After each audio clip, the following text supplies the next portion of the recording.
Okay, so Ryan, Tovim, everybody, time to get started. It's welcome, everybody. It's a pleasure to welcome back Rabbi Ziring. He spoke last year a couple of times. Rabbi Ziring is the Ram and the education coordinator at Yeshivat Migdal HaTorah in Modi'in.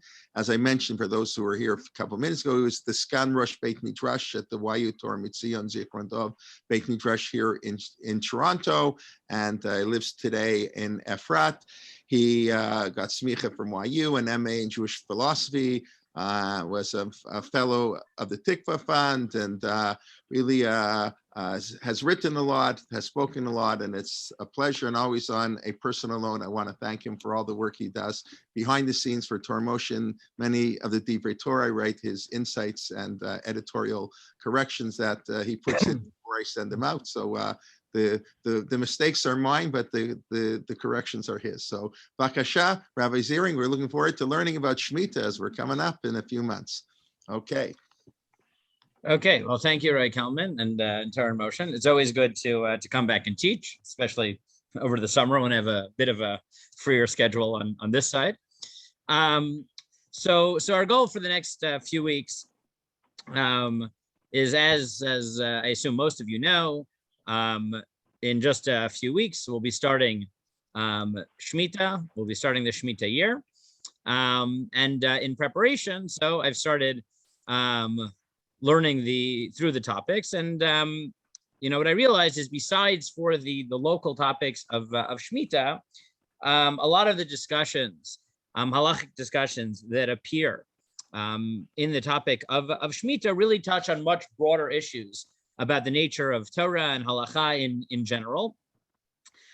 So what I want to do is really explore five central topics in the nature of Torah, Torah law, using the lens of Shmitta, primarily the opening halachic discussions in Masechet Shvi'it. Masechet Shvi'it is the tractate that deals with the laws of Shmitta. It appears in the Mishnah, and it appears in the Urushalami. It does not appear in the classic Talmud that you're used to learning in the Bavli. But many of the key topics do appear in both the Bavli and the Urushalami, and we will be looking at some of the overlap and interaction between the presentations in the two Talmuds. Okay, so let's dive into it. I'll share a screen here 1 second, and we'll start. This source sheet's a bit long. I'm not going through everything, but I put a bunch of examples of the issues we're going to be talking about for anyone who wants to follow up. So, surprisingly, Masechet Shvi'it does not begin where you would think it would begin, at least in a fundamental sense. It doesn't start with the nature of the mitzvah of Shemitah. It doesn't start with what is forbidden during the year of Shemitah, what is permitted, what is the mitzvah in Shemitah, where Shemitah applies. But it begins, as many Masechtot do, in a chronological way. And therefore, the first thing you have to know about Shmitta is not Shmitta itself, but is the fact that Shmitta actually begins before Shmitta, what is known as Tosefet Shvi'it. And it, at least at some point in history, as we'll see, the agricultural prohibitions of the sabbatical year started already in anticipation of Shmitta. Exactly how long is the discussion in the early Mishnayot, and that is and that's the way the Masechet begins. So essentially, right now as a Shemitah approaches, even before we get to Rosh Hashanah, at least as we'll see in the time of the Beit HaMikdash, there would have been limitations on what a farmer could do starting now, what I could do in my garden here in Israel. So that's the opening point for our discussion. So if you look here in the Mishnah, in the Urushalami, we'll just look at the Mishnah for a second, then go back to the Bavli. So Masechet Shvi'it opens ad eimatay chorshdin b'stei ha'ilan erev Shvi'it. Until what point in the year preceding Shemitah are you allowed to plow the field, an orchard, or as the Mishnah would call it, a field of trees, in the year before Shvi'it? Beit Shammai omrim kol zman shu yafel lepri, u'Beit Hillel omrim ad atzeret. So Beit Shammai says that the distinguishing feature has to be when does the work that you're doing for the field benefit the fruit? And since the fruit, let's say it's 2 months before Shemitah starts, so the fruit that's currently on the tree grew during year 6, and therefore it is not Shemitah produce. So as long as you're benefiting the produce that already exists on the tree, so that's not considered work for Shemitah, and therefore it is permitted to work the field at that point. However, once it's not beneficial to the fruit, so then any work that you're doing on your tree is no longer for that which was produced in year 6, but it's now viewed as a preparation for year 7, for Shemitah, for the sabbatical year, which is forbidden because during Shemitah, agriculture is forbidden, plowing and planting and the like. So that's the distinction that Beit Shammai says. Uved Hillel omrim ad atzeret. We don't try to judge each case in and of itself. We just have a formal cutoff at Shavuot.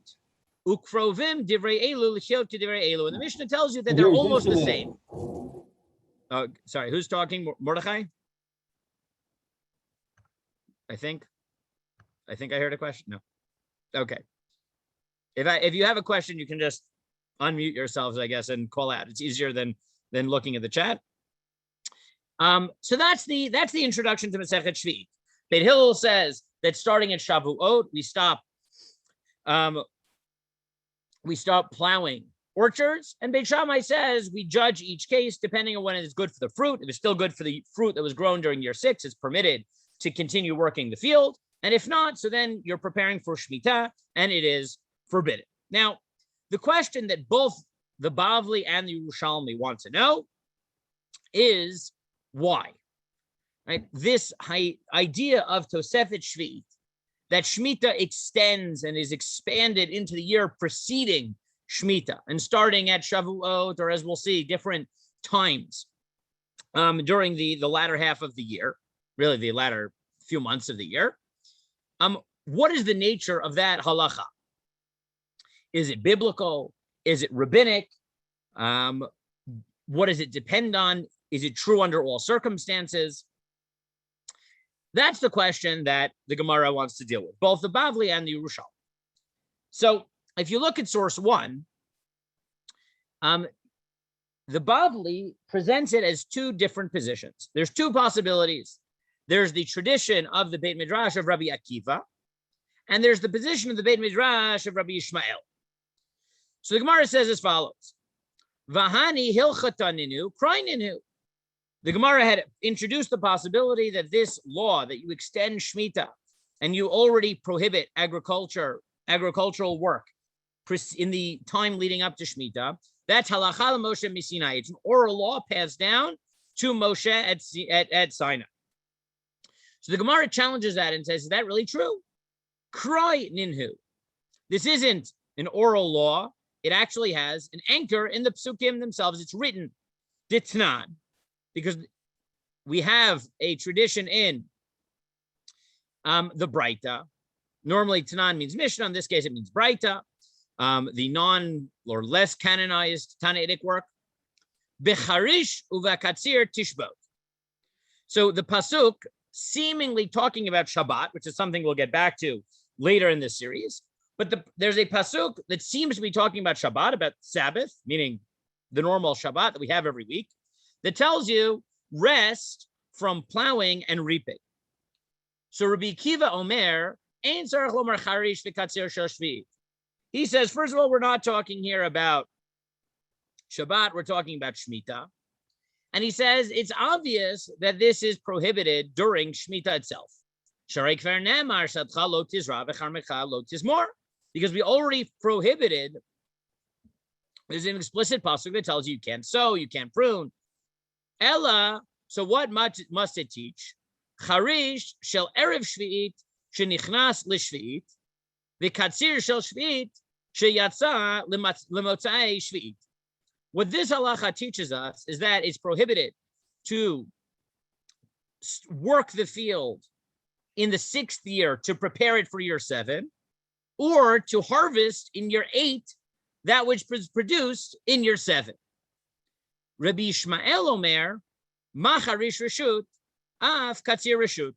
Rabbi Ishmael says, no, plowing, the plowing that is prohibited on Shabbat, not Shmita, but Shabbat, as in the 7th day, not the 7th year, is only that which is voluntary. Yatsa Katzir HaOmer Shehi Mitzvah. But if you have a case in which reaping is a mitzvah, is a commandment, such as the produce for the Karban HaOmer, the grain offering offered on Pesach to permit the new grain, that you're allowed to do even on Shabbat. So at this point, what we have is that there's a pasuk that, at least at face value, discusses the laws of Shabbat. Rabbi Ishmael indeed understands it as referring to Shabbat and putting a limitation on the prohibitions of Shabbat, namely that the malachot, those acts that are prohibited on Shabbat, are only when they're not for a mitzvah, but certain agricultural acts can be permitted in the context of a mitzvah. Rabbi Akiva interprets this pasuk not about Shabbat, but about Shvi'it, about Shmita, and says that what we learn from here is that the laws of Shmita are expanded to anticipate Shmita in year 6 and following up on year Shmita in year 8. Then the Gemara goes on to note that this, again, as we noted, is the position of Rabbi Akiva, but the other position, that it's not a biblical law in the sense that it's not grounded in the psukim, but rather it's an oral tradition which is passed from Moshe, right? Which has an interesting sort of middle status. What is called Halacha Moshe Sinai. It's not rabbinic. It's sort of biblical, but not exactly. That position is taken by Rabbi Ishmael because by interpreting the relevant pasuk as talking about Shabbat and not Shmita, he has negated its use for Shmita, and therefore the halacha of Tosefet Shvi'it, of adding to Shmita, must be an unsourced biblical law, Halacha Moshe Sinai. At the end of the Gemara then tries to figure it out, and we'll come back to this. So then the Gemara says, okay, but then why is it that nowadays we don't keep this? So the Gemara says, Rabbi Ishmael, the Amar Hilchita Gemirila, according to Rabbi Ishmael, the unique halacha of Tosefet Shvi'it, which is passed down as a tradition, when did we derive this law? Bisman Beit HaMikdash Kayam Dumya Denisu Chamayim. It only applies if the Beit HaMikdash is standing, just like the water libation on Sukkot. Aval Bisman She'ein Beit HaMikdash Kayam Lo. But when there is no Beit HaMikdash, so it doesn't apply. So that is the presentation of the Bavli. The Bavli thinks there are two positions. Rabbi Ishmael thinks that the entire law of Tosefet Shvi'it is derived from an unsourced tradition, Halacha Moshe Sinai, and it only applies when the Beit HaMikdash stands. Rabbi Akiva believes that it is derived from a pasuk, which on face value is speaking about Shabbat. It is a straight biblical law derived from a let's say, creative or not obvious interpretation of the Torah. I'll pause for questions in a second, but let me just set up the problem. In the Urushalami, this is the opening topic of the Urushalami Shvi'it. The Urushalami says the following: At Eimatai Chorshim, until what point do you plow in the year preceding Shmita? So it quotes the pasuk, "Ktiv sheshet yamim taseh maasecha liyom hashvi'i tishbot, uktiv becharish v'katzir tishbot." We have two different psukim that it quotes, both which seem to be about Shabbat. The question of psukim we'll come back to in a later day. And the Gemara says, "Manan kayamin." What is it talking about? In linyan Shabbat bereshit, v'lo kvar nemar sheshet yamim tavod v'asita kol melachtecha. It can't be talking about Shabbat because Shabbat, we know you can't do agricultural work. The imlinyan shabdot shanim v'lo kvar nemar sheish shanim tizra sadecha v'sheish shanim tizmor karmecha. Ella, and we already know that you can't work during Shmitta either. You can't do agricultural work during Shmitta itself. Ella im eino inyan l'Shabbat breshit v'lo l'inyan Shabbatot hashanim. Tineu inyan b'isur shnei prakim harishonim b'isur b'charish v'katzir tishbot. And then it goes on to detail it. So rather, it must be that these psukim are coming to teach us the laws of Tosefet Shvi'it, adding to the period of Shmita. Now, right at face value, and this is going to be what's going to our main question today. What is missing in the Urushalami that is very prominent in the Bavli's presentation of this law of Tosefet Shvi'it? Right? What's missing? How are these presentations of the law different?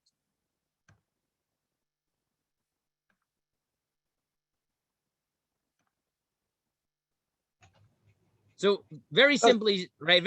Oh, yeah. But to say how long? Okay, so what we've seen so far in the Bavli, it doesn't say how long. That's because I didn't give the whole sugya. You're right. And that's also the discussion in the Mishnayot, which we didn't discuss. But you're right. In this presentation, the Urushalami has the length front and center. The Bavli's discussion, at least at this point, does not. But what's missing? Right? There's something very big missing, and that is there's no names and there's no multiple traditions.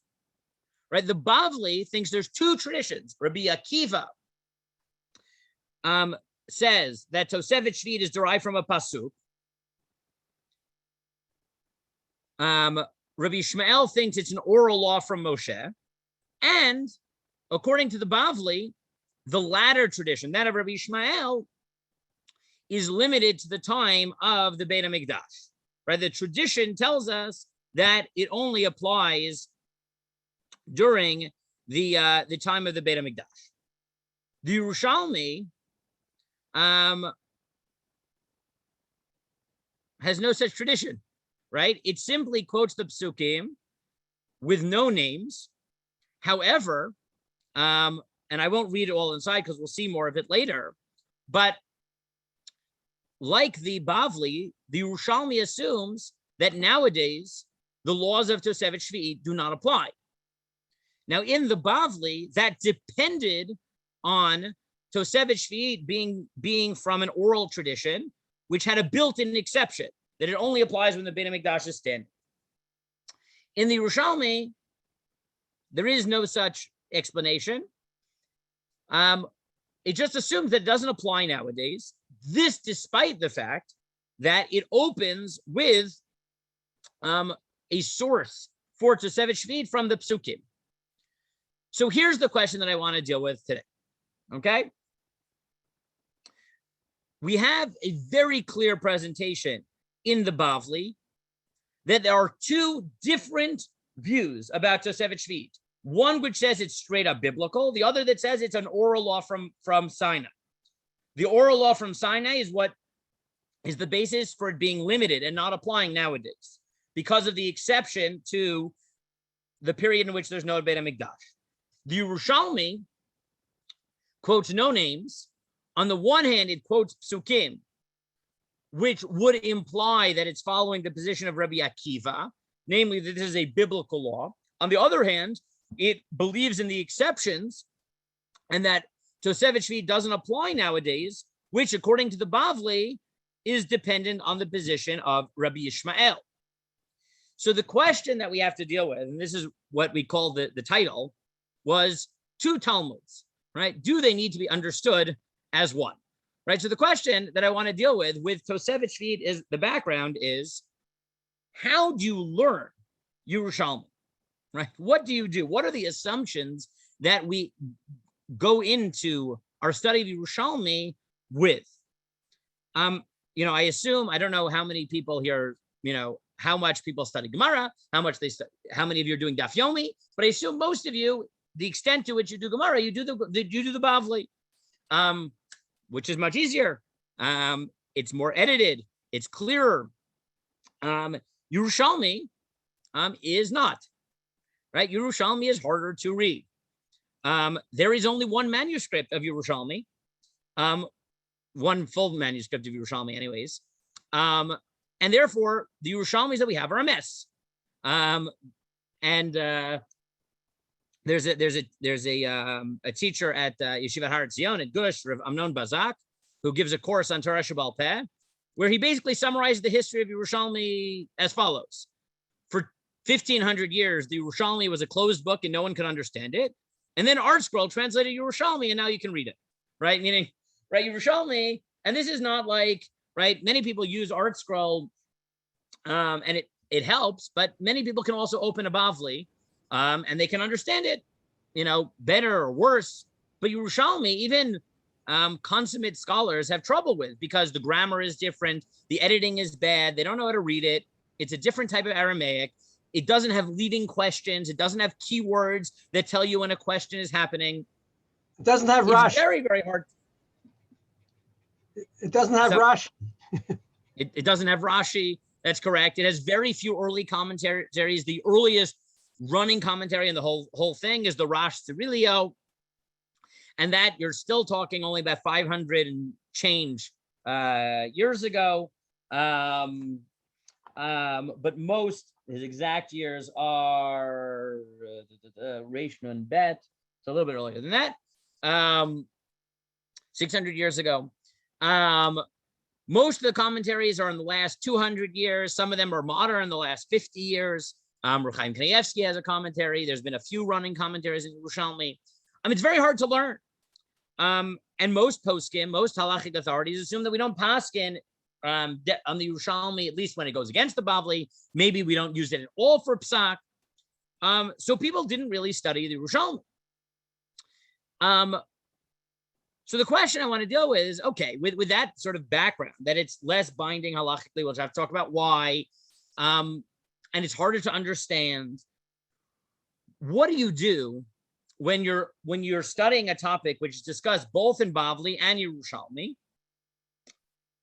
What assumptions do you go in with? Do you try to understand them in light of each other? Do you recognize them as different traditions? What do you do, right? How are you supposed to study Yerushalmi, right? And for anyone who wants to, next year or this year already, start learning Masechet Shvi'it, and, sort of understand the laws of Shmitta from the original sources, this is an important question because, as I said, there is no Bavli. There's a few scattered sugyot here and there in Bavli, in Moed Katan, in Rosh Hashanah. But basically, you have Yerushalmi. Now, as I mentioned, there is an art school Yerushalmi, which is excellent.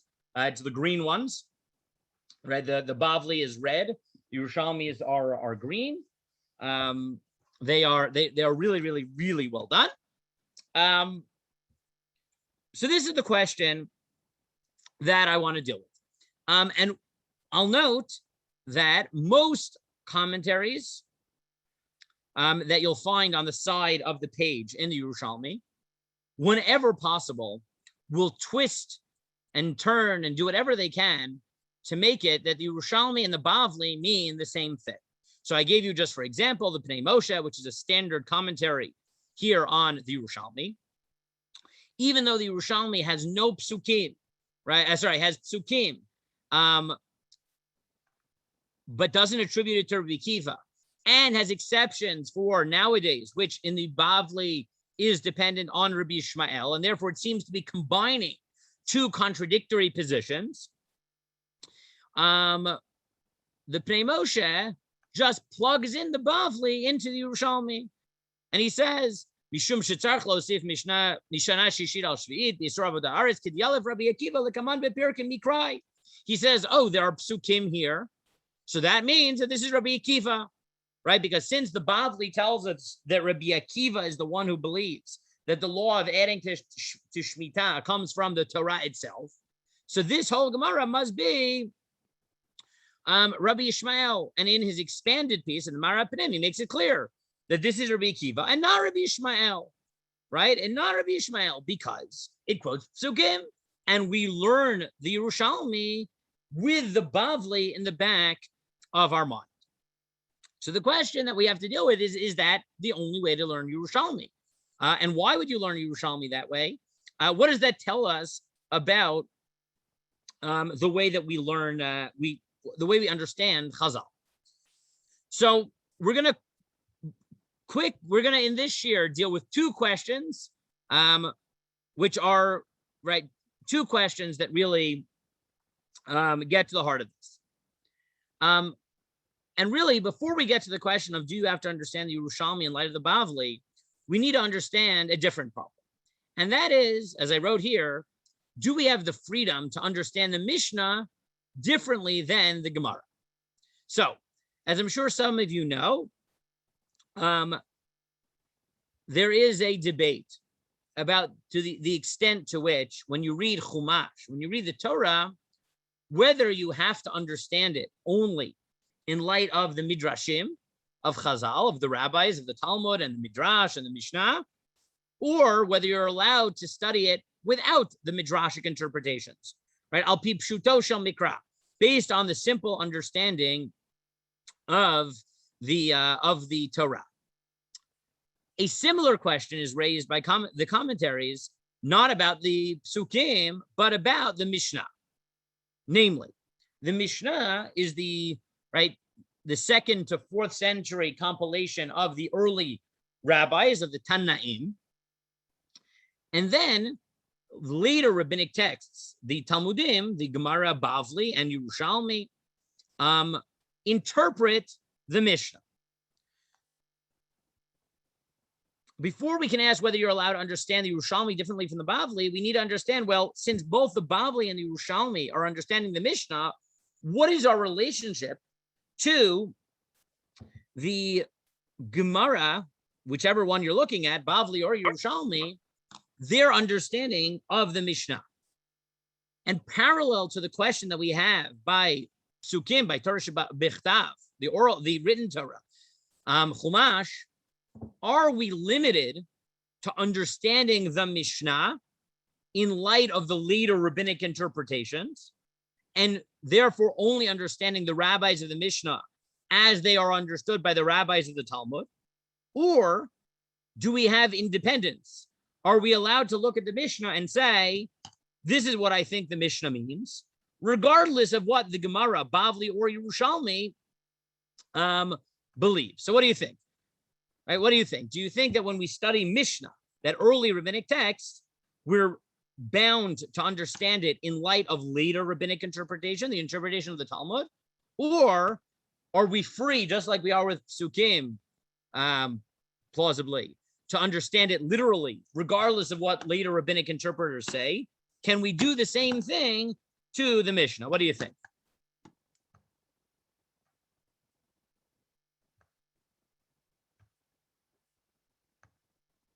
I think it's a question that we don't often ask ourselves, right? I think many of us are familiar with the question of, is it legitimate to understand Chumash, right? Chumash differently than the Midrash did. But I don't know how many of us have asked the question, are we allowed to understand the Mishnah, like the early rabbinic texts, differently than it's understood by the later rabbinic texts? So what do you think, right? Are we free to understand the Mishnah by ourselves, without the Gemara, or different than the Gemara, or contrary to the Gemara? Not necessarily for halachic purposes, but for interpretive purposes, just like we would with Chumash, right? Like if you're the Ramban or the Ibn Ezra or the Rashbam, just like you think you have freedom to interpret the Psukim differently than the Midrash, can you understand the Mishnah differently than the Gemara? Right? What do you think? Well, right? This is Pshuto Shel Mishnah. Yeah. Rashbam is helpful here. Rashbam interpreted Pshat without thinking that it violated Halacha. So similarly, we can learn Urushalami with a different Pshat, but accept the Pshat as being how the halacha has developed. Okay, so good. So Gershon says that, well, if you have people like the Rashbam who are not scared to say, listen, there's halacha, which I accept, and then there's pshat, right? And the Rashbam was not scared to say, listen, halachically, halachic day starts at night. Shabbat starts Friday night. But, so in halacha, the day starts at night and goes from night to day. In the psukim, it goes from day to night, right? Or the Rashbam says, halachically, tefillin are boxes that you put on your arm and on your head. In pshat, there's no such thing. In pshat, you remind yourself about God symbolically, metaphorically, but there is no physical box on your arm and your head. So just like the Rashbam is not scared to have that multiple level of interpretation, we can do the same with the Mishnah. We can say, listen, the Gemara, let's say the Bavli, whatever it says is binding for halachic purposes, but in terms of interpretation, we can understand the Mishnah as it seems, even if that's against the way the Gemara understands it. So that's one view, right? The other possibility is obviously the opposite, which is you can't do that. Now, why would you say you can't do that? Right? Why would you say you're not allowed to understand the Mishnah differently than the Gemara?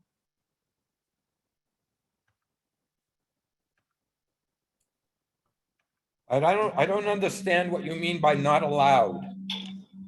Not allowed, meaning, is it a legitimate interpretive path? How about How that? can you not understand the Mishnah when it says clear what it says? Okay, good. So Richard says, well, I don't even understand the other side, right? Meaning, you read a text, it means what it means, and the Bavli may be important, maybe we won't paskin that way, but you always read a text and you understand it. Good, right? So, but why would you say not that way? So maybe you wouldn't, right? But but let's even if nobody on this call thinks the opposite is true, let's play devil's advocate, right? Or I'll put it differently, right? Why are there people who only understand Chumash in light of the Midrash, right? I mean, we know that that's a debate, right? We may take a very strong side on that, right? We may have, follow the position of the Ramban and the Ibn Ezra and the Rashbam, but why is it that people like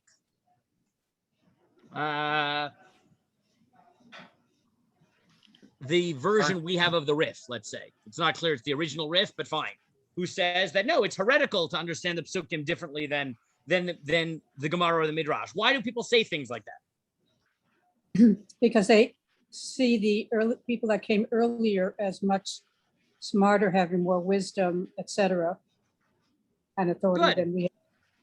Right. So one reason could be that they're smarter, right? There's an assumption that they're smarter, or a variation.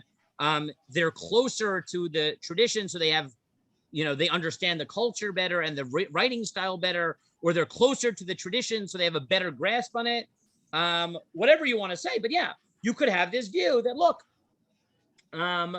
we may think we understand a text differently, but we could just be wrong. One of my teachers, Rabbi Shalom Karmi, likes giving the following example to sort of understand that. He, in an article he wrote, "Shot in the dark." He notes that, like, let's take an idiom, right? If I was reading something and it said it was raining cats and dogs, so on the one hand, right, in 1,000 years from now, when that idiom doesn't mean it's raining hard, they might say, look, the text says it was raining cats and dogs. That obviously means there were canines and felines falling from the sky. That's what the text says. And if someone else said, no, that's not what it means, it just means it was raining hard, they would be right? But someone living in 1,000 years from now might not know that. So he notes that there is a certain logic to saying that, look, there's a certain style of writing that maybe the Gemara understood better than we do, maybe. And therefore, just because we think the text says it, just like someone 1,000 years from now might say it's raining cats and dogs means there was literally canines and felines falling from the sky, but they would be wrong, even though that's the quote unquote pshat. We might be wrong in what we're convinced is the simple read of the Mishnah. So what I have here, and I'm not going to read through all of them. I put many examples for anyone who's interested in looking at them, but I'm going to pick, let's see, I'm going to pick, you know, I'll take a easier, a relatively accessible example, and then lay out the principles here. So let's look at an example where this comes up. So there's a Mishnah here in Brachot, here in 15, where the Mishnah says the following: Ketzad mizamnin, right? After, when you're benching, when you're saying Birkat Hamazon, grace after meals, so, and you have multiple people, how do you make a zimur? So, Bishlosha Omer Nivarech. Bishlosha Behu Omer Baruchu. So if there's 3 people, you start off by saying Nivarech Elokeinu, Nivarech Shachalnu Mishallah. If you have 3 plus 1 other person, you say Baruchu. Basarav, there's 10 people, Omer Nivarech Lelokeinu. You say Nivarech, and then you add God's name. Basaravahu, 10 plus him, you say Baruchu. If you have the first position, the Mishnah says Echad Asarav, Echad Asararibo, whether there's 10 or whether there's 10,000 people. But then the Mishnah says B'me'ah Omer Nivarech Lashem Elokeinu. If there's 100 people, you add Hashem Elokeinu, 2 names of God. Be'elef Omer Nivarech Lashem Elokeinu Elokei Yisrael. If there's 1,000, you say, let us bless to God, the God of Israel. If there's 10,000, Biribo Omer Nivarech LaHashem Elokeinu Elokei Yisrael Elokei Atzvakot Yoshev Akruvim Al Hamazon Shalchanu. We bless to God, our God, the God of Israel, the host of legions, who sits over the cherubs on the food that we've eaten. And Kachonin Acharav, and this is what they respond. Baruch Hashem Elokeinu Elokei Yisrael Elokei Tzvakot Yoshev Akruvim Al Hamazon Shalchanu. Rabbi Yossi Haglili Omer Lefi Rova Ka'alein Mevarchin. Depending on how many people are there, you change the blessing. And Amar Rabbi Akiva Ma Matzinu B'Beit HaKnesset Echad Mirubin Ve'Echad Muatin Omer Baruchu Et Hashem. Rabbi Akiva says, just like in a minyan, whether there's 10 people or 100 people, once you have a minyan, nothing changes. So the same thing is true of benching. Once you have 10 people, the text never changes. So the Gemara notes that there is a tension in the Mishnah. The Gemara says, Echad Asara Ribo. Whether you have 10 or whether you have 100. Haguf Lakasha, that's a problem. Why? Amart Echad Asara Ve'Echad Asara Ribo. It says that you bench the same whether you have 1,000 people or 10,000 people. Alma ki hadadin, which means that benching looks identical no matter how many people you have once you have a minyan. V'hadar ktani b'meya omer be'elef omer b'riba omer. And then it immediately transitions and says, if you have 100, you say an even more expanded blessing. If you have 1,000, you say even more expanded blessing. If you have 10,000, you have an even more expanding blessing. So which is it? Is it that once you have a minyan, benching always looks the same? Or do we keep changing and making the text more elaborate the more people you have? So the Gemara says, Amar Rabbi Yosef lo kasha. Ha Rabbi Yossi Aglili, ha Rabbi Akiva. It depends. Rabbi Yossi thinks that the more people you have, the more elaborate the introduction to Birkat Hamazon. And Rabbi Akiva thinks that that's not the way it works. That once you hit 10, it never changes. However, that's the way the Gemara understands it, right? So the Gemara thinks there are 2 traditions. The Mishnah is interweaving them, and in order to properly understand the Mishnah, you need to sort of cut and paste, right? You need to read it as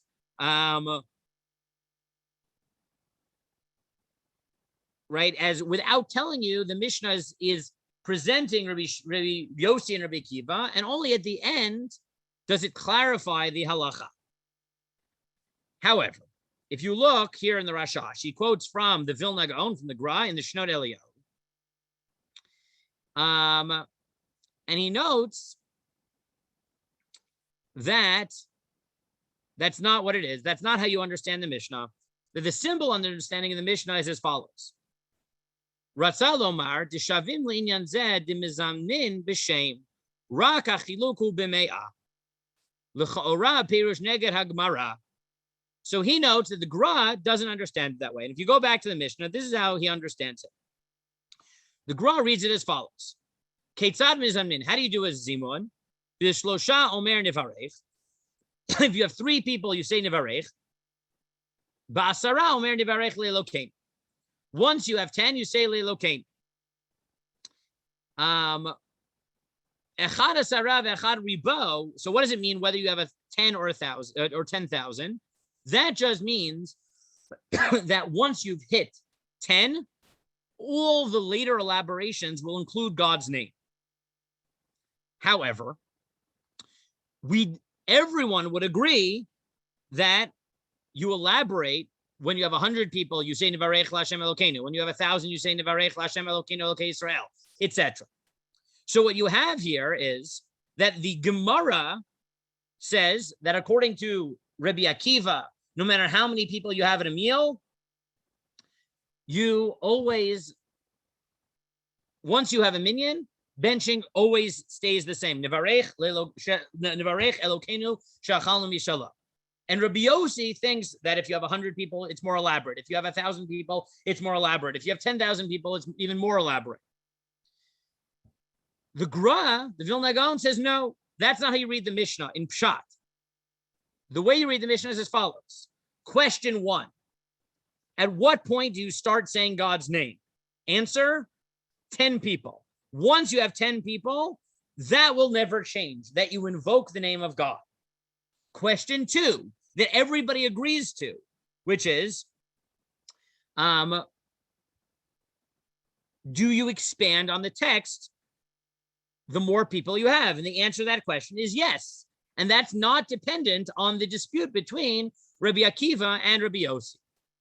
So as the Rashash notes, the Vilna Gaon clearly felt that you are not bound to read the Mishnah the way the Gemara does, because the Gemara thinks that Rabbi Akiva thinks you don't expand the text once you get past 10, and Rabbi Yossi thinks you do. According to the Gra, the simple read of the Mishnah is that everybody agrees that while invoking God's name is the same once you're past 10, the exact words that you use do change.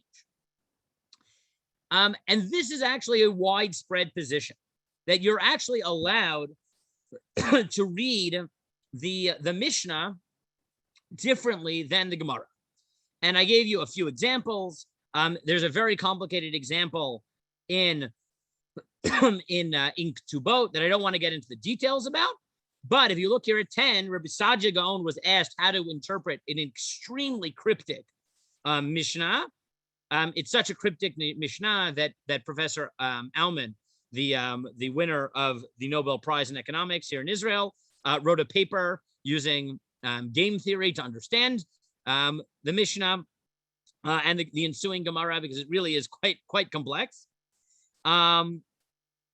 And Rav Sadia Gaon provides a different interpretation that's simply different than the Gemara. And the Bach notes that this is actually accepted by both the Rif, Rav Yitzchak Alfasi, and the Rambam, Maimonides. And not only do they interpret it this way, but the Bach goes farther and argues that the Rambam will routinely reject the overcomplicated analysis of the Gemara and reject it in favor of the simple read of the Mishnah. And the Bach writes, Kachu darko shel harambam beduchta tuva, delo kesamech hashinuya kedemashani lidchot akusha ela kasamech apshuta shel Mishnah. This is just what the Rambam does all the time. When there's a particularly convoluted set of interpretations that the Gemara offers to the Mishnah, the Rambam just says, look, that's not really pshat. That's not really what the Mishnah meant. And he'll paskin like the Mishnah and not like the way the Gemara understood it. The Tosfot Yom Tov says, as someone said before, if we can do it for Psukim, we can do it for Mishnah, right? She'ein ani ro'eh hefresh ben perush HaMishnah leperush HaMikra. Just like with the Chumash, we can do it. We can do it with Mishnah. Sharashut nituna lefaresh b'mikraot kasher ninu haraot. Chiburei apirushim shemar Gemara. Right, that we're allowed to understand it differently. Okay, so there are those who argue, just like there are with psukim.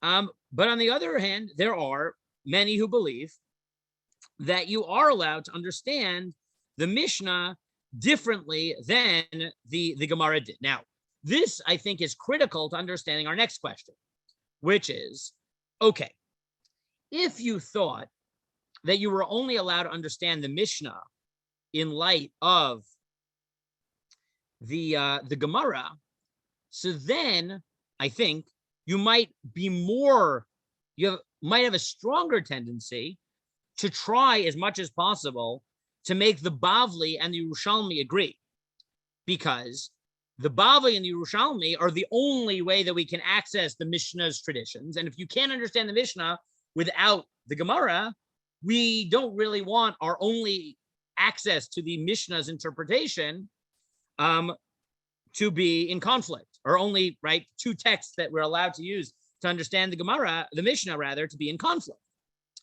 Not necessarily, right? Because you could say, look, I'm not allowed to understand the Mishnah as in any way that I want, but I am allowed to say that the Bavli understands it one way and the Urushalami understands it another way. But definitely, if you believe that even us, right, living 1,000 years after, right, or 1,500 years after the Gemara is more precisely, even we're allowed to look at the Mishnah and say, you know what? I understand it differently than the Gemara. I may not paskin that way, but I'm allowed to do that. You're more likely to say, you know what? I'm also allowed to say that if I can have an interpretation that's different than the Bavli, the Gemara, then definitely the Bavli and the Urushalami can have different interpretations, and I shouldn't be looking to bridge them necessarily. If they easily bridge, so fine. But if it's forcing the texts together, so then there's no reason to do that. Because if I can understand the Mishnah one way and the Gemara understands it a different way, then definitely the Bavli can understand it one way and the Urushalami can understand it a different way. Which brings us now to the question of another reason, though. Even if that's true, there might be another reason why you might want to try to minimize differences between the Bavli and the Urushalami. And that leads to a different question, which is, why do we accept the Bavli at all? I mean, what makes the Bavli so important? Question 1 or 2, really, of our sugya here. And 2b, which is, why do we accept specifically the Bavli over the Urushalami to the extent that we do? So to quickly, without doing it full justice, to quickly survey it, there's a few different possibilities. One possibility is that of the Kesef Mishnah. Rabbi Yosef Karo, in his commentary on the Rambam, writes that the reason that we accept the Bavli is because we do. We accepted it. There's no fundamental reason. We accepted it. We decided that as a Jewish people, we accept the Bavli, and therefore we accept the Bavli. Now, obviously, if you say that the reason that we accept the Bavli is simply because we agreed to, but not for any fundamental reason, so then it's easily understandable why we can say that I can understand the Mishnah differently than the Bavli. Because all you're saying is, listen, there's no fundamental reason to accept the Bavli. We just agreed to. And therefore, it's very possible that the Mishnah means something different than what the Bavli says. We accept the Bavli's interpretation for halachic purposes, but that has nothing to do with whether, that's what the Mishnah meant. On the other hand, the Chazon Ish, let's say, says no. The reason that we accept the Bavli, the reason we accept the Gemara is because they were smarter than we were, and they were closer to Har Sinai than we were, and they are better at accessing the truth than we are. And therefore, you have to accept them because you have to accept the truth. Now, based on that, you would say if the reason that we accept the Bavli is because they were smarter than us, So then you're much less likely to say that we're allowed to understand the Mishnah differently than the Bavli. Because if the Bavli is just, the people who wrote the Bavli are just smarter than us, they probably understood the Mishnah better than us. So Rabbi Yosef Karo makes it easier for us to understand why you might be allowed to understand the Mishnah differently than the Bavli. Whereas the Chazon Ish would tell you that doesn't make any sense. They're smarter than you. They always get things right. And that's why you accepted them. That's possibility 2. Possibility 3 is the Meiri. And the Meiri argues that we don't. The Mishnah never really accepted, the Gemara never really accepted the Mishnah. And who knows, maybe we didn't, he doesn't say the next part, but maybe we didn't 100% accept the Gemara, like we sort of did. So the Meiri, writing in Seder HaKabbalah, writes the following. He says, with all this, the hearts were minimized from all the afflictions, and the later ones had to compile an explanation and elucidation, right? Meaning things got bad, the Gemara had to write its commentary. Sometimes they tore down and fixed. When the scholars of the generation agreed that something was a strong question, as they said, this Mishnah is according to only one position, removed from here, it's not a Mishnah, it's missing words. For perfection is not found among creations, even the best of them, to the point where the later ones could not argue with them, even on some things. So the Meiri basically says, listen, the Gemara only accepted the Mishnah usually. But if they felt that the Mishnah was wrong, then they just didn't paskin like it. And when the Mishnah says the Gemara says there's missing words in the Mishnah, they don't mean, they're not editing it. They're not saying there was a text mistake. They're saying the Mishnah is wrong. Because no one is perfect, including the Gemara, including the Mishnah. Nobody's perfect. And therefore, there wasn't really an absolute acceptance of the Gemara, of the Gemara's acceptance of the Mishnah. And maybe you could imply that the same is true afterwards. Now, in that interpretation, obviously, it would be fair game to understand the Mishnah differently than the Gemara and understand the Bavli and the Urushalami differently from each other, because if everybody's flawed and everyone is potentially making mistakes, there's no reason to assume that, the Bavli is always right, and therefore the Bavli's interpretation of the Mishnah is always right, and to try to collapse the Urushalami into the Bavli. Now, why do we normally accept the Bavli over the Urushalami? So here again, we have different views. One view, as the Beit Yishai writes in the 20th century, is simply we accepted it. We accept the Bavli over the Urushalami usually because that's what we did. There's no real reason to it. We just did.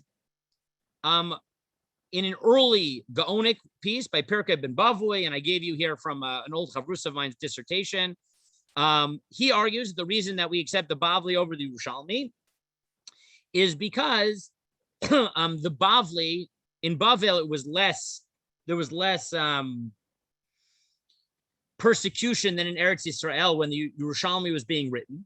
And therefore, the Urushalami, which was written under more trying circumstances, is not as reliable as the Bavli. So with all of that, so should we try to understand the Bavli, the Urushalami, in light of the Bavli? So if you think that we're always allowed to understand the Mishnah differently than the Gemara, and you think that the only reason we accept the Gemara, the Bavli, is because we accepted it, not for any fundamental reason, we just did. So then I would say that, at least conceptually speaking, it's totally legitimate to say, look, the Bavli says one thing, the Urushalami says another thing. There's no reason for us to try to read them together. They were both trying to understand the Mishnah. We don't assume that they have absolute truth. They're doing their best. They're very smart, great people, but they're doing their best. So maybe the Bavli understands it one way, the Urushalami understands it another way. So coming back to our case of Tosefet Shvi'it, if the Bavli sounds like there's two separate traditions, the Bavli says there's two separate traditions, one which says adding to Shmitta is from Psukim, and one which says it's an oral tradition from Sinai. And the Urushalami seems to say there's only one tradition and everyone agreed with it. And even though even the position who holds it's biblical thinks that it doesn't apply nowadays, so the Urushalami has the right to understand the sugya differently.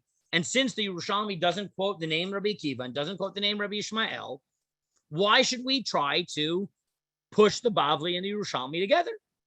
On the other hand, if you think that the reason you accept the Bavli is because the Bavli understands the truth, like the Chazon Ish. And therefore, there's no reason for us to try to understand the Mishnah not the way the Bavli understands it, because it has access to truth. If you say something like that, as much as possible, you're going to want to minimize disputes between the Bavli and the Urushalami. Because if the Bavli is presumed to have truth by saying that the Bavli says one thing and the Urushalami says something else, what you're doing essentially is saying that an entire tradition in Chazal just got it wrong. So what do? So here I see we have 4 minutes. So very quickly, as with everything else we've seen tonight, there are 2 traditions here. There is one tradition, and that is the tradition followed by many of the Mefarshim on the Urushalami, following a piece here in the Kesef Mishnah, who says as follows.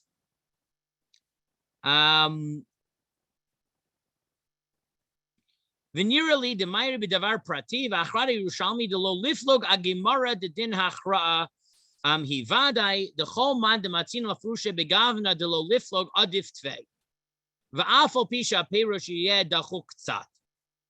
That whenever the Urushalmi and Bavli can be interpreted in the same way, you should do that, even if it's a little bit forced.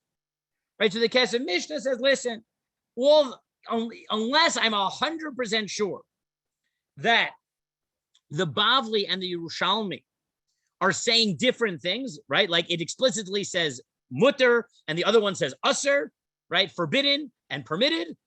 Short of that, if at all possible, you should try to read the Bavli and the Urushalmi together and minimize disputes. On the other hand, there are those who really disagree with it. And I collected different sources, but as we're running very low on time, I'll give you the colorful source I collected here at the end. Rav Re'em HaKohen is a Rosh Yeshiva here in Israel, in Otniel, who very much likes learning Yerushalmi. And this is what he says. This is what from an interview with Rav Re'em. He says, "Yerushalmi hi chibur lo aruch." Yerushalmi is is not so edited, and therefore it's hard to study, etc. Gam kashem ma'od, it's very hard to learn, and therefore he says, "Ha'uvda shelo asku b'Yerushalmi chol dor hu tragedia." Right, it's a tragedy that people didn't learn the Yerushalmi. Most of the Rishonim, many of the medieval commentaries didn't even have a text of the Urushalami. And then he says, and there's another problem with learning it. Many of the traditional commentaries on the Urushalmi, onsim et habavli. So onsim is a very harsh word. It means either coerce or rape. So I don't know which one he means. He probably means coerce, but with the bit of the harsh tone that can come from the harsher interpretation. But they coerced the Bavli ala Yerushalmi, right? They forced the Bavli onto the Yerushalmi, and therefore they just understand it wrong. Harav Goren Zatzal Amar Lipam, and Rav Goren once told me, Kishalom mevinim Rashi tzrichim lashevet shivya nikiyim. Right? If you don't understand Rashi, it's a tragedy. You have to sit 7 pure days and go to the mikvah. Right? If you don't understand Rashi on the Bavli, that's a problem. Kishalo mivinim parshan al hayerushalmi afilu yom keneged yom lo tzarich. But if you don't understand the parish and the Yerushalmi, don't worry about it too much. Right? No big deal. Ignore it. Look, what do you want from my life? Chashuv l'mod Yerushalmi gilui nosaf shel dvar Hashem ba'olam. When you study Yerushalmi, you're not understanding it in light of the Bavli. You're understanding it as another revelation of God's word in this world. It has a different perspective. It's not you can't trade it in for the Bavli, but it is different. So you have this other tradition which says, no. The Urushalmi is different. You shouldn't understand in light of the Bavli. And what we won't get a chance to look into, we can look at the sources. Part of what lies behind that belief is, as Rav Reim says, is a belief that the Urushalami and the Bavli have different visions of God in this world. And therefore, to force them to interact and to interpret them in light of each other is a tragedy, because you're losing a different perspective. And there's been a lot written in the last 50, 75 years, especially from Talmidim of Rav Kook, trying to figure out what is the unique vision of the Urushalami, developing a whole vision that they call Torah Eretz Yisrael, right? A different Israeli way of thinking, that the Kedusha, the holiness of Israel, makes you think about Torah differently. And therefore, they actively try to understand the Urushalami on its own terms. So to summarize what we've seen, and then I'll try to go through the chats here. We started with the question of Tosefet Shvi'it, which in the Bavli, there are two separate traditions. In the Urushalami, there is one. The question we wanted to then figure out is there value to forcing the Bavli and the Urushalami to say the same thing, or should you try to understand them on their own terms? To answer that, we noted that there's a few questions you have to ask. One, in general, do we think we have the right to interpret the Mishnah independently of the Talmud? The more you do, then obviously, if we have the right to interpret the Mishnah differently than the Talmud, then the two Talmuds should have the right to interpret the Mishnah differently from each other. The second question we did was, why do we accept the Bavli to begin with? One, if you think it's just because we accepted it as a people, but it doesn't say that in a fundamental sense they're always right, so then you're more likely to say that the Bavli, if the Bavli doesn't have some magical access to truth, so then the Bavli says something, it's important. Urushalami says something, it's important, but it's not necessarily the same. But if you say that the reason we accept the Bavli, like the Chazon Ish, is because the Bavli is always right, so then you're much less likely to want to interpret the Bavli and the Urushalami differently, because that's implying the Urushalami is wrong.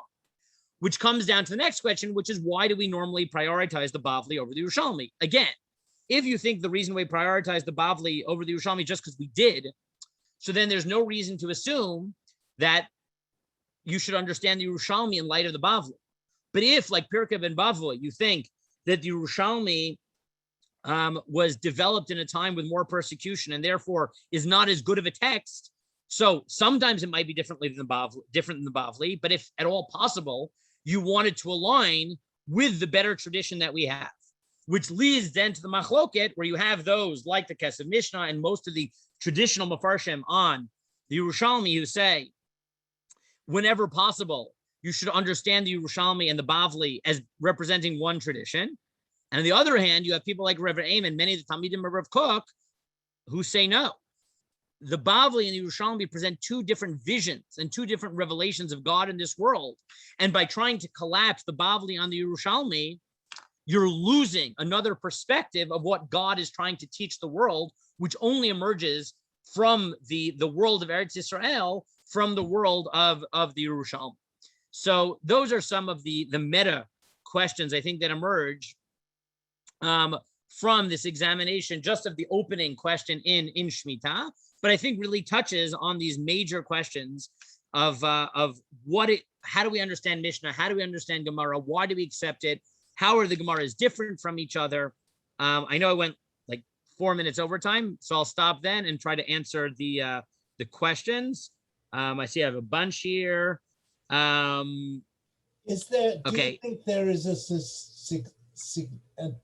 consistent view of Bali Tosafot regarding harmonization? That Bali Tosafot. So I don't think I don't know. The Bali Tosafot, like Rashi, don't always have too much access to Urushalami. This has been a bit of a dispute. There are many customs amongst the Bali Tosafot that seem to be influenced by the traditions of the Urushalami, of Eretz Yisrael. So based on that, there are scholars like Avram Grossman and Yisrael Tashma who felt that that they actually were adopting traditions from Eretz Yisrael, and presumably, since if that's true, since the Bali Tosafot felt that the Bavli was the binding Talmud, if they're following traditions from Eretz Yisrael, then they probably do think that there's a way to harmonize the Bavli and the Urushalami. Probably. On the other hand, scholars like Rabbi Dr. Chaim Soloveitchik have argued that this is just not true, that the seeming influence of the Urushalami on the Bali Tosafot is not existent, they were Bavli Jews, in which case I don't know if you could draw any firm conclusions on whether they harmonized, because they were Bavli Jews and didn't necessarily care so much or know what the Urushalami said. So it's hard to tell, because like I said, they didn't necessarily have access, but it may come down to that question between Grossen and Tashma versus Soloveitchik, maybe. Okay, I'm just going to take some of the questions here in the chat. Is an underlining consideration how uniform we want the halacha? That's for Tosevich Shvi'it. Yes, that's one of the questions. I don't know who asked that question, just as iPad, but yes. The Gemara deals with the question of uniformity. Beit HaMikdash, equal autonomy or political independence? Seems not to. It seems to actually mean Beit HaMikdash in this context. What about differences between the Mishnah found in the Talmud and the standalone full Mishnah? That is definitely related to this question. Yes. Okay, there's a comment. Yes, your interpretation changes as you get older. Yes. In terms of understanding Mishnah in the different Talmud, not sure if this is what you have in mind, but sometimes the circumstances change. Yes, right. It's possible that sometimes the difference with Bavli and Urushalami is not interpretation, but rather circumstances changing. That's definitely possible. And yes, right. So here, Saul comment that sometimes the Mishnah sounds very different than what the Gemara says. Yeah. That's definitely true. That's why it's important to ask this question. Was the Urushalami completed before the Bavli? Yes. Why does the Chazon Ish think that we understand accept the Bavli over the Urushalami? I don't think he actually addresses that question explicitly, though it is a very good question. I'm not sure exactly what he would say in that. I'm not really sure. Okay. Any other questions? Right, Kelman? Do you want to? Thank you. No, thank you. It just really raises the whole question, especially, the Beit Yosef is always, that Kesef Mishnah, first time I read it, like it blew my mind. We didn't have to accept the Bavli. And I guess it opens up the question, whether with the return to the land of Israel, the, radical possibility of having interpretations that maybe the Jewish people will decide that the Talmud was diaspora Judaism, and in Eretz Yisrael we need a new Judaism. That's what you were alluding to, I think, in the Rav Kook. I mean, that's obviously a dynamite type question, but it's really for sure. And now, right? So you'll see even Rev Re'im, who's very extreme on this, says this isn't for halachic purposes, right? He's saying, look, we don't yet change the halacha. I put my contact in. Oh, I sent that directly to you. Someone asked for my contact information. Okay. Yeah, sorry, I put it to you. Let me put it to everyone. A second. I'll put it in the chat. So some people are very radical and are trying to paskin like the Urushalami against the Bavli. Others will say maybe one day we will in the time of Mashiach, but not yet. I know you're very fond of the Dor Revi'i, and his Agama, who says that the first thing that's going to happen when Mashiach comes is that we're going to.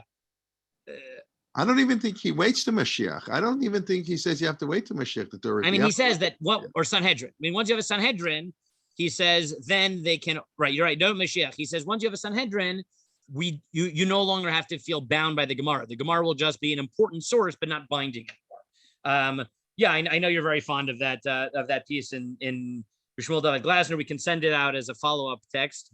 The translation. Just to fill in what Rabbi Ziring referring to, the Dor Revi'i, that's the great-grandson, the eldest great-grandson of the Chatam Sofer, who was a tremendous Talmid Chacham in Hungary, wrote a classic book on Masechet Chulin, and in his introduction writes the history of the Torah Shebaal Peh. And it's in that introduction, that's fascinating introduction, that he discusses this idea that it was really an exile idea, that we had to write down the Talmud, and that was bad. Yeah, let me see. When we return to Israel, that'll be good. We'll go back to the real vibrant tradition, which is oral and flexible. When it's written down, it becomes permanent, and we don't want that. It's a very for people who are interested here. I put the English translation of that text here in the chat. I can find the link to it. I've often mentioned it, as you know. Yeah, it's the Rabbi Yaakov Elman translated it in tradition, spring of 1991. So it's on the tradition. Here, it's the But it really, this has to do with, our return to the land of Israel and how Halacha is going to change. And I seem to remember, as Rabbi Cardozo once wrote, even maybe we'll follow Beit Shammai, not Beit Hillel. So that's a Kabbalistic position, right? The Mikubalim, the Arizal is quoted as saying this, that once Mashiach comes, right, Beit Shammai is the Torah of the future, and will paskin like Beit Shammai, no longer like Beit Hillel. And that's actually a standard Kabbalistic position, which is quite striking. Yes. Right. I mean, the Doravi obviously wouldn't agree with that, because he would say, no, none of the rules of Psak of the Bavli are going to apply. The Kabbalists are saying, no, there'll just be different rules of Psak, which is right. Yes. Which is all right. Listen, also what the Chazon Ish says is very interesting, and so in light of his views on manuscripts, but we'll have to. Yeah, they are integrated, those views, right? I mean, because he thinks that there's a certain right, things are passed down and they become canon, and they have truth. So the manuscripts that weren't part of the halachic tradition aren't as important for the Chazon Ish, even if they're more accurate. Right, because what matters is the Bali Masara, right? The people who represent the tradition and what they pass on. Yeah. Okay, I think we can leave. We'll leave our discussions for future weeks. It's late, especially if people are on Shuli Mishkins. It's 8:30 in Israel on Thursday night. It's already, the week's almost over. So, anyways, and Mariv is in a few minutes, so that's important too. Okay, and 8:30 Eastern time. Rivki Freundlich will be giving our Parshat Shavua shir this evening, 8:30, and tomorrow morning, 9:30, my Pirkei Avot shir, and then the medical conference that I was thinking about on Sunday all day. And I believe in the last hour or so, the links to the Tisha B'Av program and to Rabbanit Shira Mervis's series were posted on the website, I believe. So, but that'll be the same registration as this. And Rabbi Ziring, thank you very much. Thank you, and I'll see everyone next week.